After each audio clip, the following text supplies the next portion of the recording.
Hello, Duncan here, executive coach and educator. Today I want to share a tip about how to connect with people. So whether this is at a social event, whether this is at a business function, any kind of event really where you're meeting people for the first time, this is something to consider. And it's the difference between a direct approach and an indirect approach. So what do I mean by that? Well, sometimes it's completely and utterly appropriate and the right thing to do just to walk straight up to someone, bold as brass, and say, "Hi, my name is," shake their hand and get on with it like that, particularly if you're in a business meeting, for example. Sometimes if you use the direct approach, it can be a little bit full on, particularly if people aren't expecting it.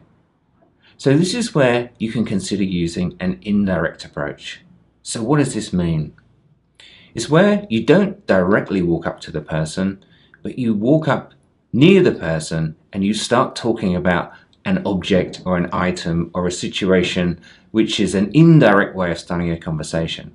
So for example, you could walk up to somebody who's looking at a buffet and you could actually start a conversation about the food. You could start making a comment about how good it looks, or even ask them, "So is there anything good here?" In this way, you're starting a conversation about a common object and you're taking the pressure off of the social interaction. Of course, once you've discussed what's the best food, you can then turn around and introduce yourself.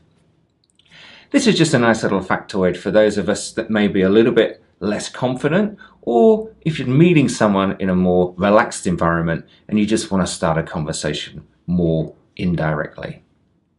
I hope you found that a useful tip. My name is Duncan from the Engaging Executive.